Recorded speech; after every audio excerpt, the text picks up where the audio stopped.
Première lecture. Lecture du deuxième livre des martyrs d'Israël, chapitre 7, versets 1, puis 20 à 31.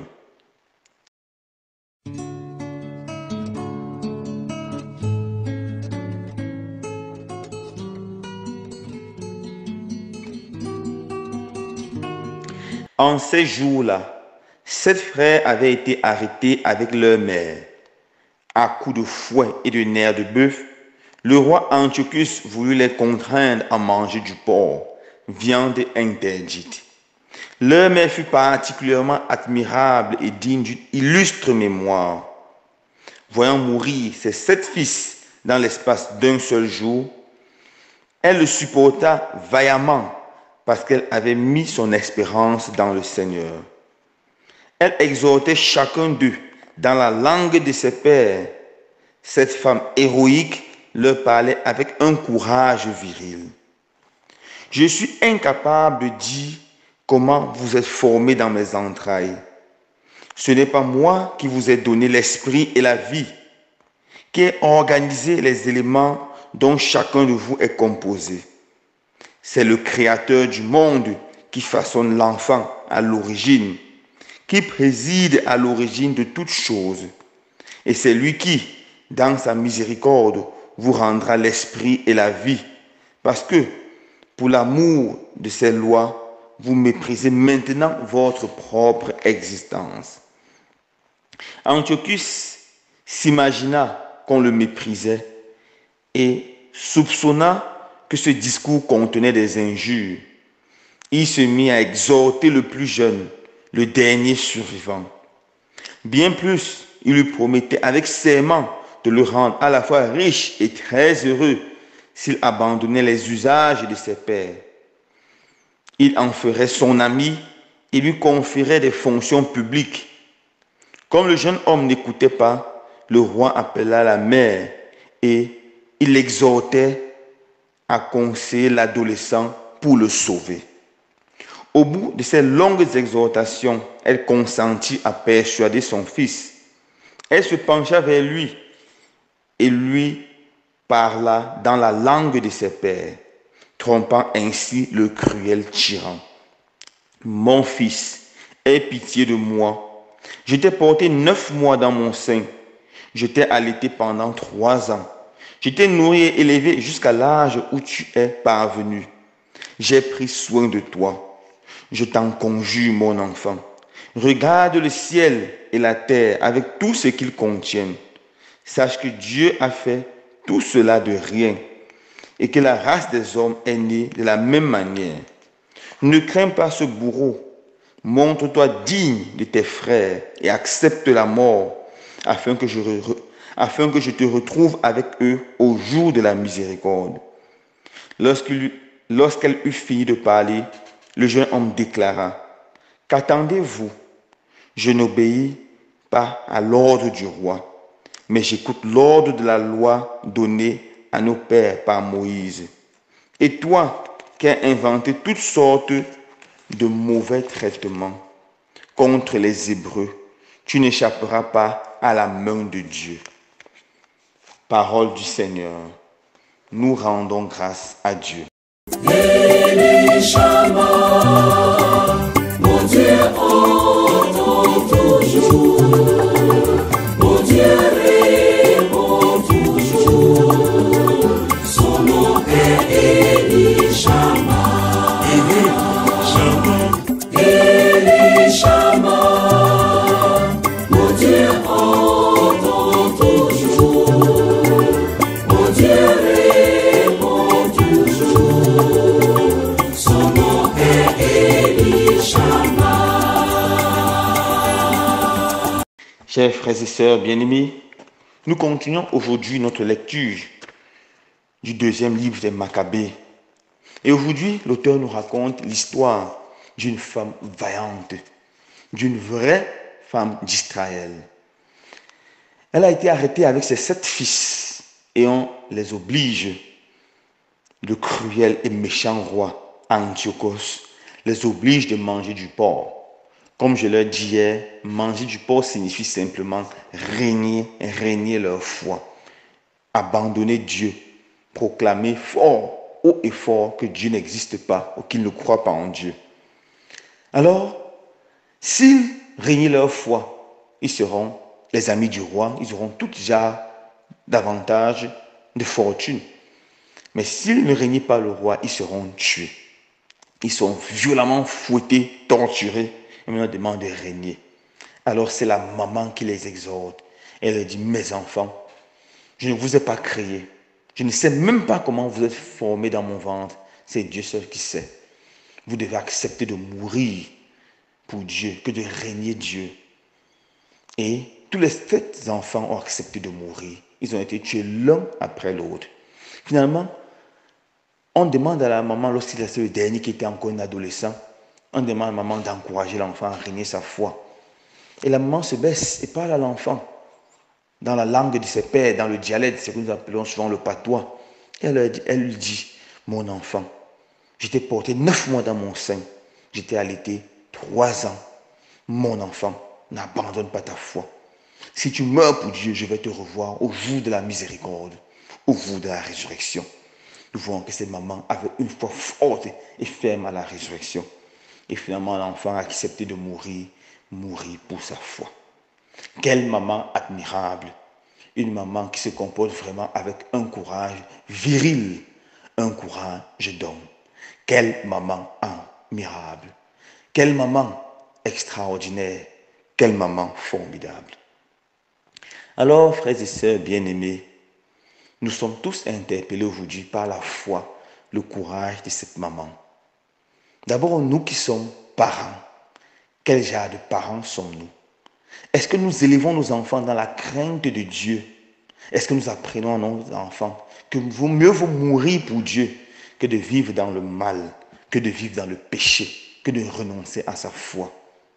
Est-ce que nous apprenons à nos enfants le sens du sacrifice pour les grandes causes? Oui, frères et sœurs bien-aimés, un grand disait, si quelqu'un n'a pas une valeur tellement forte pour laquelle il est capable de mourir, ça ne vaut pas la peine pour lui de vivre. Nous devons chérir notre foi, plus que tout trésor, être capable de mourir pour notre foi. Nous devons chérir l'humanité, plus que tout, car l'homme est créé à l'image de Dieu, être capable de donner notre vie pour nos frères, de nous sacrifier pour nos frères et sœurs. Le courage de cette femme me rappelle la lettre que Martin Luther King, depuis sa prison, a écrit aux parents de tous ceux qui avaient été jetés avec lui en prison, tous ces jeunes. Vous savez, pendant la grande ségrégation raciale aux États-Unis, il a organisé des marches pour demander que les Noirs aient les mêmes droits que les Blancs, que les Noirs soient acceptés, reconnus comme des êtres humains. Et pendant cette marche, ils avaient été violemment réprimés, j'étais tous en prison. Et en prison, il a écrit une longue et belle lettre aux parents. Les parents qui disaient aux enfants, arrêtez de le suivre. Les parents qui disaient aux enfants, arrêtez de lutter pour cette cause. Vous allez être en prison, vous allez perdre votre vie. Il écrit aux parents et il leur dit, parents, vous devez, au lieu de décourager vos enfants, les encourager. Parce que nous ne pouvons pas laisser ce combat. C'est un combat tellement grand et tellement digne. Dieu a créé tous les hommes à son image et à sa ressemblance. Noirs et blancs, il les a créés. Tous sont égaux. Au lieu de décourager vos enfants parce que vous avez peur qu'ils perdent leur vie, encouragez-les,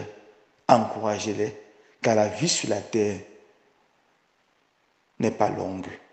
Même celui qui meurt à 80, 100 ans, ne passe pas beaucoup de temps ici. Mais après cela, il y a l'éternité. Et nous devons rendre un jour compte à Dieu de la façon avec laquelle nous avons vécu.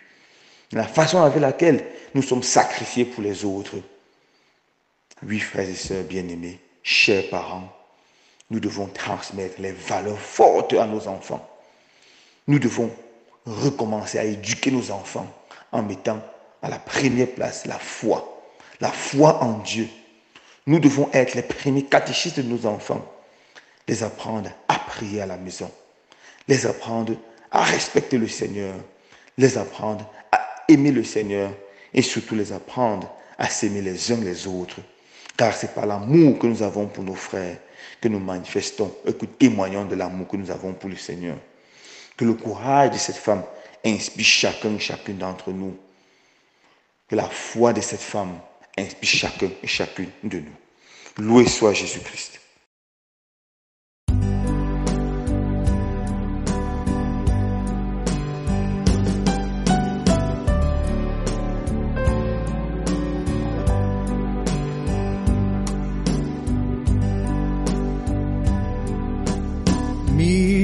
Miséricorde insondable, Dieu peut-il tout pardonner, absoudre un si grand coupable et mes péchés oubliés? Jésus, je viens à toi, tel que je suis, je viens à toi. Jésus, je viens à toi, tel que je suis, prends-moi.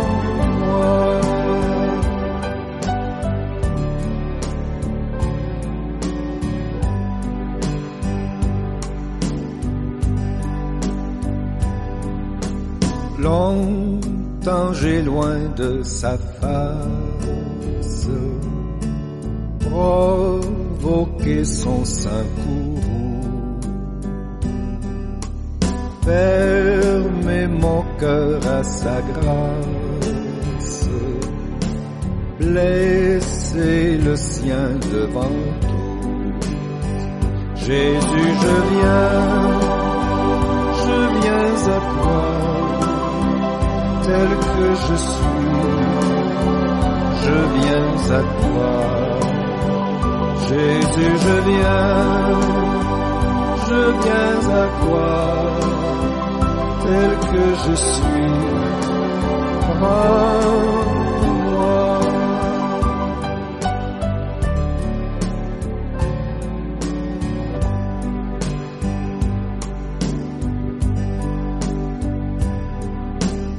Oh Jésus, à toi je cède, je veux être libéré de tout péché qui m'obsède, être à jamais délivré. Jésus, je viens à toi, tel que je suis, je viens à toi. Jésus, je viens à toi, tel que je suis, prends-moi.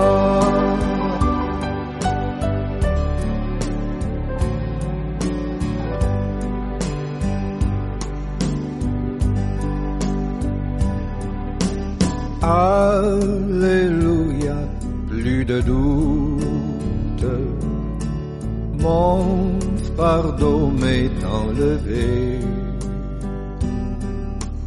Pour le ciel je suis en route, heureux pour l'éternité. Jésus, je viens à toi, tel que je suis, je viens à toi. Jésus, je viens à toi, tel que je suis,